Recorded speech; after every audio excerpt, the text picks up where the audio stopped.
I want to bring you on this message. God loves you. Your own work in progress. Why I'm telling this? Kasi naranasan ko yan eh. The Jomudi Experience. Hello there! What's up, fam? It's your Kuya Paz and welcome back to our podcast. Welcome to the Jomudi Experience, the TJX. Alam ko po ay pinagpala kayo ng Panginoon. And I hope that you are doing well sa lahat ng mga areas. Of course, sa mga graduating students this school year 2024-2025 at sa lahat po ng mga nagtatrabaho at nagbabalak magpakasal. And of course, I would like to appreciate all the listeners and all our followers who are really dedicating their time and their efforts listening. And I hope may natututunan po kayo dito sa ating podcast. And may iba na po ako, hindi na ako magpapatagal pa dahil kararating lang namin all the way from Aklan. Shout out Boracay peeps. We had fun with full-time workers and kararating namin kaninang alas 12.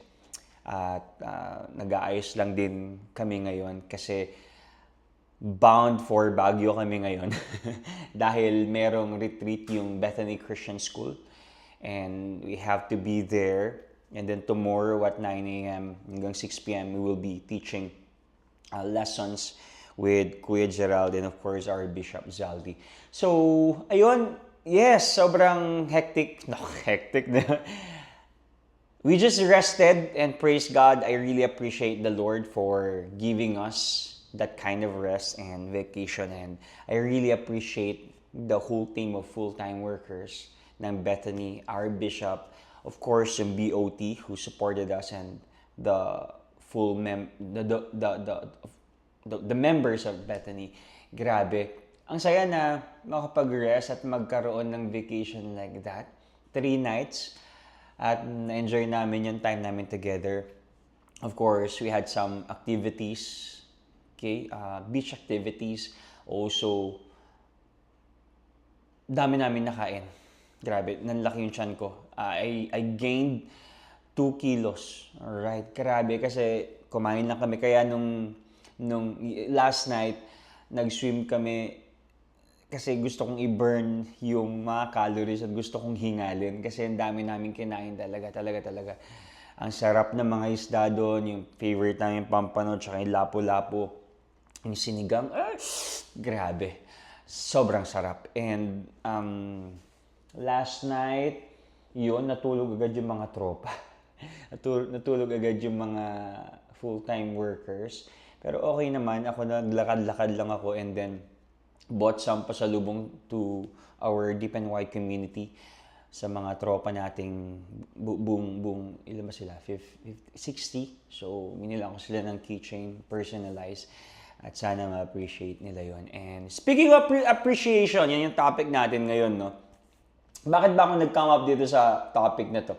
Kasi, nung Wednesday, nag-activities kami, right? Nag-activities kami, medyo pagod, and then, ang init, may sunburn nga ako dito eh. Tapos sabi ko, iinip ako. Nagre-rest sila.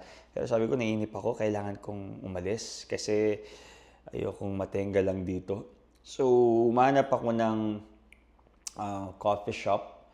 Tapos, nagmuni-muni ako, nag-quiet time, alone time, me time ako. And ang dami kong mga reflections. And one of those reflections talaga na tumama sa akin is yung being grateful and being mas maging appreciative ako or ma-appreciate ko yung mga tao.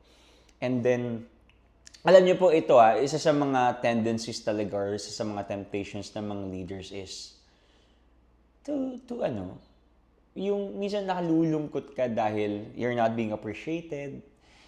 Sometimes you're not being recognized, you're not being, alam niyo yun, noticed, or parang hindi ka madalas na-appreciate.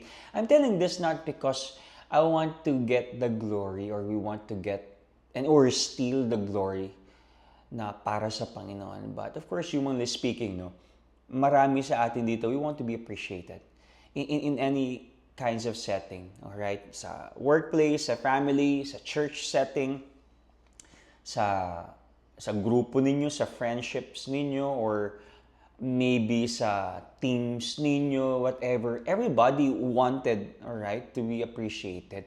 And one of our temptations and one of our tendencies is to long for appreciation. And every time that we're not being appreciated, nalulungkot tayo. Di ba? So, sabi ko, oo nga, no? Kasi ako, nung time ng alone time ko, while I was walking, going to coffee shop doon sa Starbucks, sabi ko, dami ko namumuni-muni, ang dami ko na-appreciate. Lord, thank you for this kind of rest. Lord, do we really deserve this kind of rest or vacation? And then, ang reflection ko is, I remember sa John 13, hinugasan ng Panginoon yung paan ng mga disciples niya. Of course, that's sign of humility, that's sign of service, and purity. Okay? Sabi ni Jesus, okay, uugasan ko yung mga paan ninyo. And then si Peter nagre-resist. Sabi ni Peter, teka, Jesus, parang hindi ako karapat-dapat na ugasan at paglingkuran mo. Especially yung pinakamaruming bahagi ng katawan ko is yung paa. Pero sabi ni Jesus, kung hindi ko ugasan paan mo, wala kang magiging parte sa kingdom ko. Anong reflection ko doon? Sometimes, let Jesus wash our feet. If you're going to, kung ipa-practical natin yung part na yun, sometimes, hayaan natin na mapaglingkuran tayo. Hayaan din natin na ma-recognize tayo. Hayaan din natin na, okay, you're serving the people, but sometimes, let other people serve you as well. Nothing wrong about that. I'm not telling you have to be entitled or you long for recognition or maybe you want to be honored all the time. But sometimes, let other people serve you. Hindi ko sinasabing dahil may utang na loob sila or whatever. I want to be politically correct dito kasi medyo sensitive yung part na yun.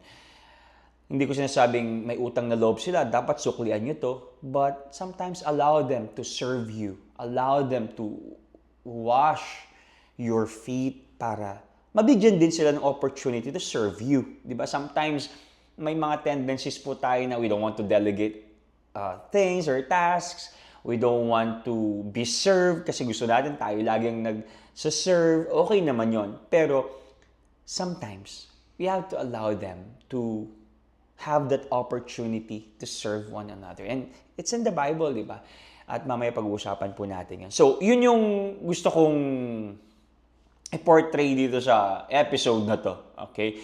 At alam nyo po, while I was walking during, doon sa part na yung kinikwento ko nga,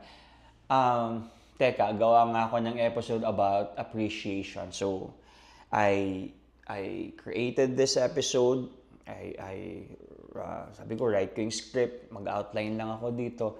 And then, here we go. What should I do when appreciation is absent? Because it really happens. It really occurs.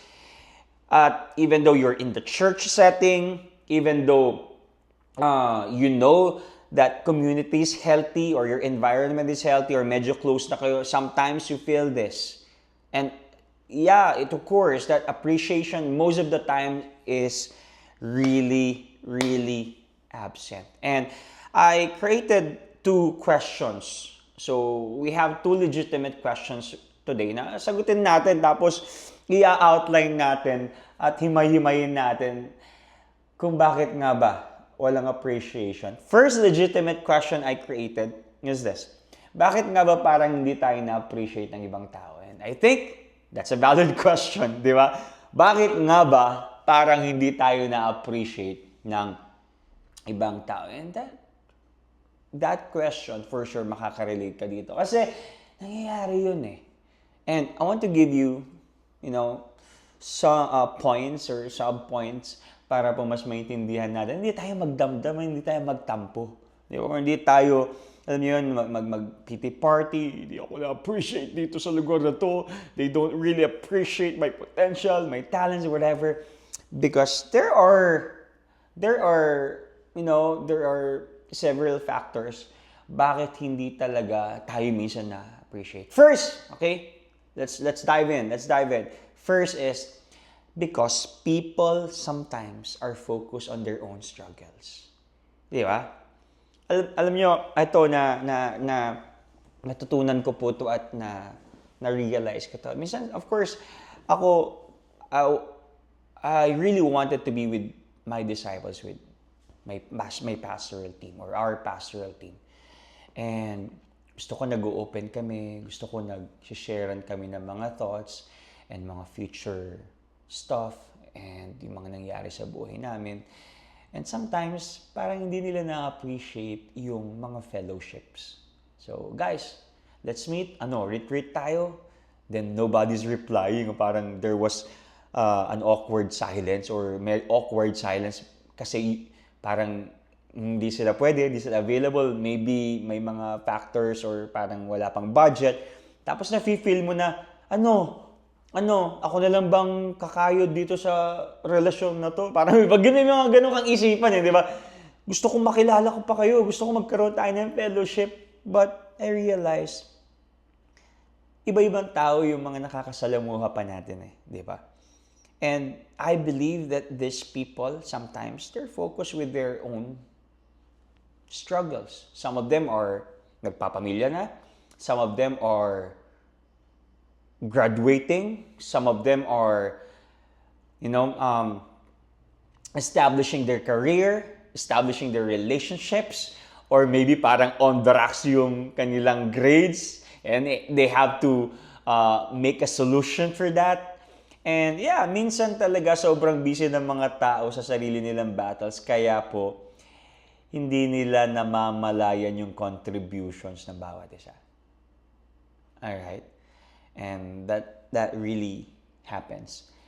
And number 2, okay? First one is because they're too focused on their own struggles. Second is because the expectations are really high and unrealistic. Alam niyo po, sa family or work, church setting, family setting, kahit saan setting.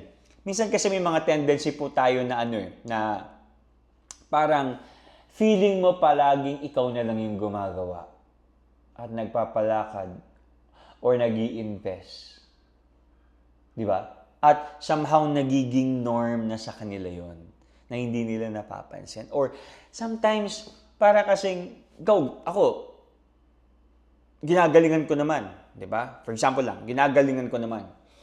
Tapos, dapat ganitong gawin ni Pastor Jomel Okay naman yung ginawa niya, pero dapat ganito Alam niyo yung, bakit hindi natin ma-appreciate muna yung small steps? Step by the step na para sumakses, di ba? Step by the step or step by step. And yung mga small steps na yun, yung mga baby steps na yun, we should appreciate those baby steps kasi those baby steps will lead you to success. Di ba? Gusto natin agad, dapat ganito ka agad. Dapat yung numbers ng church natin or dapat yung mga leaders natin, ganito ka agad. No. Lahat naman ng malaki nagsimula sa maliliit at unti-unti po yun. And sometimes we have, unrealistic expectations, the reason we're not appreciating other people. So, for example, I really appreciate those people na nagpapasalubong sa akin. Bakit? For example, pupunta sila sa isang lugar, pupunta sila sa ibang bansa. Can you imagine that? Number one, it's the thought that counts. Diba? Naalala ka nila. Pangalawa, gumastos sila for that pasalubong. Pangatlo, binuhat nila yan all the way from Hong Kong or Boracay para lang may hatid sa'yo. Imagine the bigat. Diba? Baka nag-add pa nga or nag-additional pa nga sila ng baggage, diba? Extra baggage for that pasalubong. So, yung mga maliliit na bagay, we have to appreciate that. Kasi, for sure, sa'yo maliit, sa kanila malaki yun. Diba? So, yeah, sometimes, the reason we're not being appreciated, first, is that they're too focused with their own struggles. Second is, expectations are too high or unrealistic. And of course, number 3, the most common, familiarity breeds apathy or breeds contempt. Di ba po? Kasi, madalas hindi tayo na-appreciate. Kasi sanay na sila sa inyo. Di ba? Hindi, gagawin naman talaga niyan kasi siyang anak ko dito, dapat siyang tagahugas. Di ba? But have we ever appreciated these people na, guys, thank you so much. Hindi kayo nagsasawang gawin ito mga bagay na to. And lately, excuse me, I was very vocal pagdating sa part na ganito. Hindi ko sinasabing appreciate nila ako or appreciate natin yung mga full-time, yung mga leaders natin. Kasi, for example, speaking of familiarity breeds apathy. Kasi may mga tendency, for example, ako po, pastor ako. 'Di ba? Ang expectation nila, hindi, trabaho ni pastor na na i-disciple kami. That's good. Trabaho ni pastor na mag-work dyan at mag-preach and etc. and leadership. Kailangan i-train kami dito, whatever. And sometimes, sa sobrang familiar natin dahil alam natin na gagawin ng taong yun, hindi na natin appreciate. Kaya, lately, I was very vocal. You know what, guys? Okay. I'm a Christian who happens to be a pastor. Okay? I was called to preach the gospel, to preach the word of God biblically, faithfully, with integrity, okay? Consistently, and all those lily, okay? That's my calling. That's not my job. That's not a job. That's my calling. Because I believe pastoring is more than a job. It's a calling. Okay. Given. That's my calling. I will do that. Okay. Kaya sabi ko sa kanila lately, you know what, guys? The church is supporting me. Okay? I'm receiving a compensation or may salary ako dito. Good. And I'm working 6 days in a week, 8 hours in a day. Alright. So, ang pasok namin ay mula alas 9 hanggang alas 6. Okay. Just like you. You're working from 8 a.m. to 5 p.m. You're studying from 7 a.m. to 4 p.m. Great. Here's the thing. Kami po, ako as a pastor, ang ginagawa ko talaga, sabi ko sa kanila, we're fixing the program, the process, I write process, I fix problems, I do counseling, I do programs and all this stuff. Okay, ginagawa ko yun. Doon sa bound ng part ng 9 a.m. to 6 p.m. I'm being paid during that hours. Okay? During these hours. Pero pagdating ng 6 p.m. hanggang 10 p.m. na minsan nag-extend pa ng 12 midnight, walang OT yun. Hindi ko sasabihin kay Bishop Zaldi or sa BOT, dagdagan yung sahod ko kasi nag-OT ako ng 6 hours. At wala na sa description ko yan na kapag nagdi-discipleship kami ay kailangan din ako manlibre at dapat may allowance ako dito whatsoever. I'm not telling that. Because I love training the next generation. I love investing the next generation. I love being with these people mula sa puso. Literally. And as a full-time, not as a full-time Christian, as a full-time pastor, okay, I need to rest din. I have needs. Need to rest, need to eat, need to take care of myself. That's my natural desire or natural tendency. And it's okay. Pero sabi ko sa kanila, guys, pare-parehas lang din tayo. Pagdating ng 6 p.m. hanggang 12 midnight, hindi na yung pagiging full-time ang umiiral dun. Ang umiiral na dun sa parts na yun or sa time slots na yun, yung pagiging full-time Christian ko na. Diba? I'm also a volunteer. Diba? Just like you. Kasi supposed to be, I will counsel you, I will train you, I will teach you, I will coach you during these hours ng 9 a.m. hanggang 6 p.m. supposed to be because I'm being paid with dito sa hours na to eh. Pero pagdating ng 6 p.m. hanggang 12 midnight, pag may fellowship, pag nanlilibre tayo or may D-group, ang gumagana din hindi na yung pagiging full-time ko. Yung pagiging full-time Christian ko na. Bakit? Kasi that's my calling. That's our calling to make disciples. Go and make disciples. Alright? And minsan hindi natin nakikita yun. Yung mga nanay at tatay natin, do we really appreciate them just because they're our parents? Obligado ba talaga? Yes, okay, sige. We are responsible or the parents are responsible to take care of their kids. But doesn't mean hindi mo na sila kailangang i-appreciate. Yung bang pagbili ng cellphone mo, Obligado ba sila dyan? Priority ba yan? Pero meron ka. But do you really appreciate them? Last time, I really appreciated my mom. Mom, sabi ko, thank you so much. Ganito pala kamahal ang mag-travel. Kasi nung mga parts ng, nung nag-start kami mag-travel, parang okay lang, saya, di ba? Pero nung kami na nagbabayad, Hong Kong pa lang at saka Macau yun Grabe, pud-pud yung pitaka. Di ba? Kaya sabi ko sa kanya, Mom, I really appreciate what you did and what you're doing sa family natin. And Dad, sobra, grabe, ganito pala kamahal. Matawa siya. Yes, na. Love you. Sabi niya. So sometimes, the reason we're not being appreciated, familiarity breeds apathy. So we have to appreciate those small things or small steps. Alright? Number 4 na bagay kung bakit hindi tayo na-appreciate is that they don't know how to express it. Di ba? You know, not all people are good at verbalizing appreciation. Kaya minsan ang ginagawa nila, sinusulat nila, dinadaan nila sa gifts, dinadaan nila sa saan pa ba? Sa prayer, di ba? Nang hindi mo alam. And we have to appreciate those people who pray for us. Really. You know, some are grateful deep inside pero hindi lang talaga nila alam paano sabihin. Sometimes, yung mga taong hindi kumikibo, appreciate din natin yan. Mga hindi kumikibo, pinagpipray ka ng mga yan. Diba? Kaya minsan, pag hindi ako pinapansin, pag nagkasulubong sa corridor, ang iniisip ko yan, baka nahihiya.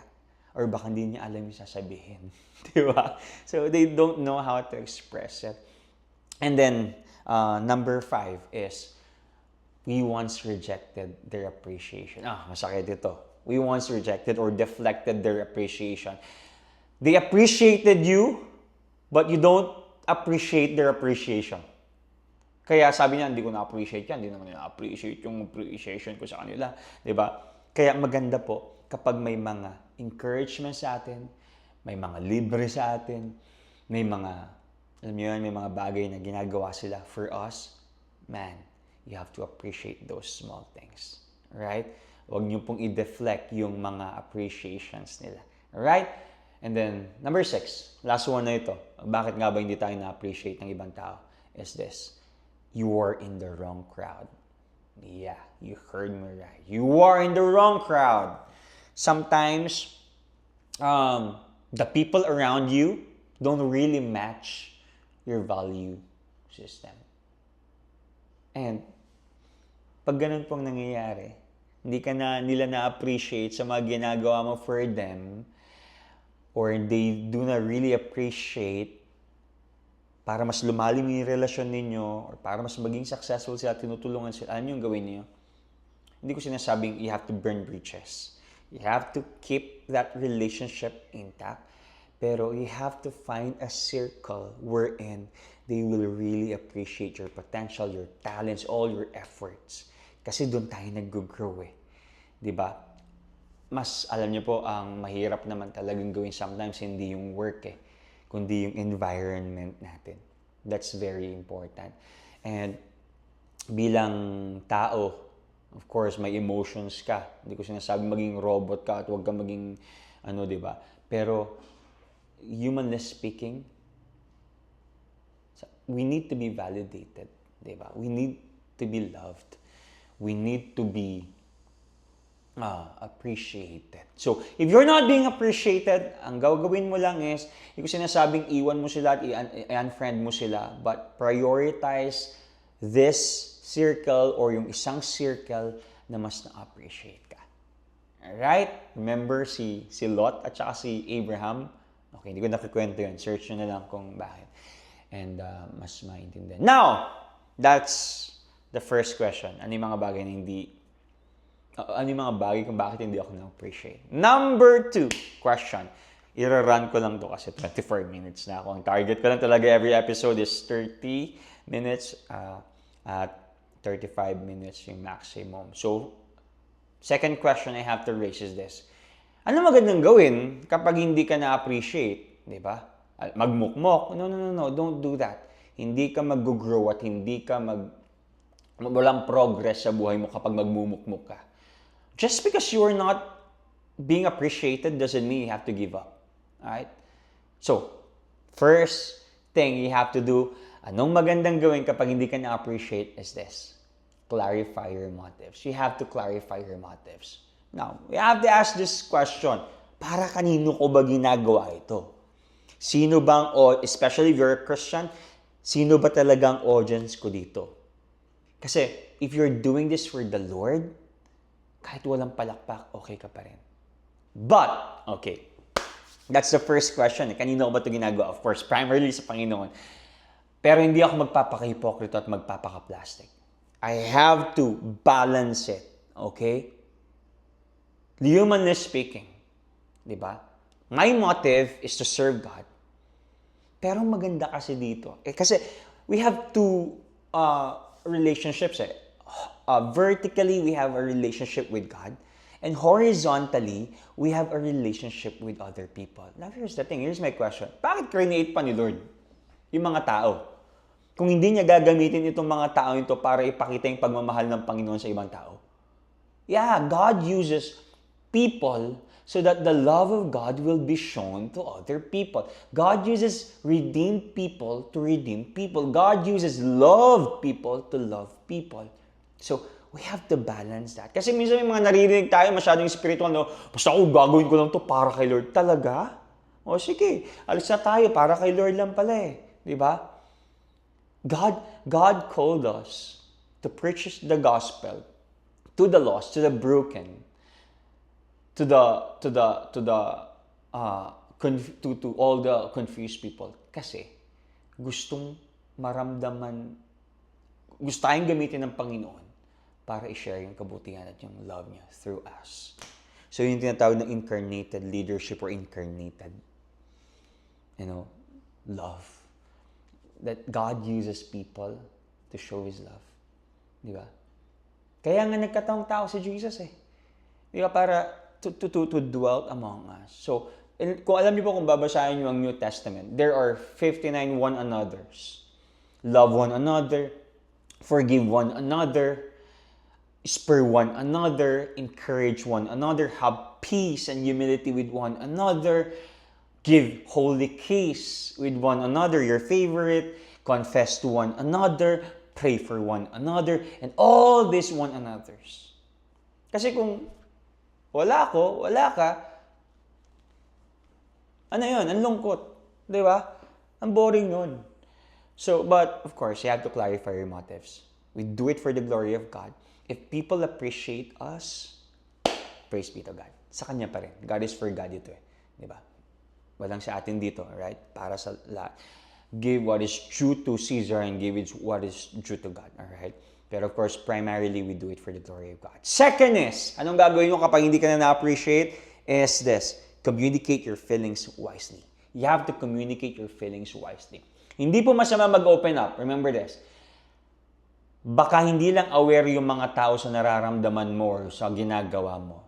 But, you have to find the right time and tone to express your heart every time you communicate your feelings wisely. Ako, ito talagang strength ko eh. Hindi ko sinasabing magaling ako dito, but makapal ang mukha ko. When it comes to vocalizing what I feel, how I felt, or what I felt, or anong mararamdaman ko kapag ginawa mo ito. Very vocal. I remember nung kinasal po ako, alam niyo naman sa church, di ba? Of course, love nila ako, nararamdaman ko yun, love ko sila. At alam niyo naman sa church, nakikwento ko sa inyo, medyo pakiramdaman talaga dito eh, di ba? Pakiramdaman dito. And isa sa mga pakiramdaman dito is yung nahihiya ka kapag hihingi ng tulong, something like that. Sabi ko, I have to talk with the team. Tulungan nila ako sa preparation. So, guys, I don't need your pera. What I need is your prayer and your presence. Okay? You need to be present. Kailangan namin kayo. Alright? So, mas bumilis yung preparation, mas naging maganda yung production. And I really appreciate the whole team kasi sobrang positive sila, sobrang helpful, at willing na willing silang tumulong. See, they're just waiting for me to vocalize it and verbalize it. Okay? You have to communicate our feelings wisely. Alright? With good intention and with clear motives. Alright? And then, of course, you have to celebrate your own growth. That's very important. You know, you have to learn to appreciate your own efforts. Kung dati you struggled, ngayon, wow, consistent ka na. And that's worth celebrating. Okay? So, tuloy-tuloy ka lang. And number 4 is you have to, stay consistent, di ba? Related itong dalawang ito eh. Celebrate your own growth and stay consistent. Always remember this, guys. 30 minutes na ako. Don't let the lack of appreciation stop you from doing what's right. Just because these people did not appreciate you, doesn't mean you have to give up. Okay? Alright? Remember that. Hindi lahat ng reward ay instant. May mga rewards na it takes time. May mga rewards na, okay, sooner or later. Pero for sure, may reward yan. Kung wala mang reward sa lupa, for sure may reward sa langit. Pero of course, our work is not in vain. We will see rewards. Okay? I believe so. Stay consistent. Huwag kang magpaka-down dahil lang napagalitan ka, na-correct ka, na-offend ka, or criticize ka. Alam nyo, gagawa ko ng topic when it comes to criticism. How to handle criticism. But really, you have to stay consistent. And then, of course, look for the audience of one. What do I mean by look for the audience of one? Ibig sabihin po niyan, always remember that God sees what others overlook. Always remember that. God sees what others overlook. And when He sees you, He rewards you in His time. Kaya huwag po kayong mawalan ng pag-asa. Look for that, for the audience of one, and that is God. Alright? Because really, God sees you. He's our El Roi. He sees you. Everything. Right? And maganda po sa atin ay always maalala natin yung part. I remember the story of 10 lepers in Luke chapter 17. Diba? Isa lang ang bumalik para magpasalamat. Pero 10 yung pinagaling. Now, keep this in mind. Don't be discouraged if only 1 out of 10 notices what you do. Because Jesus still healed all of them. Just do good anyway. Okay? Sa 10 ginawa mo, isa lang, 10 pinagaling ni Jesus, isa lang yung bumalik para magpasalamat. Maalaga, gumaling sila. Pero yung, okay, sabihin na natin, ang pinaka nabuo talaga yung bumalik. Di ba? Pero hindi ibig sabihin na titigil ka ng gumawa na mabuti. Always remember that. Kung sa 10 ginawa mo, isa lang yung napansin nila, don't stop doing good. Alright? Because in due time, you will see a good harvest. Do not give up. Alright? The Bible said in Galatians chapter 6 verse 9. And I hope you learned a lot from this episode at magkikita-kita pa po tayo ulit. God bless you! Mabuhay! Yoo-hoo!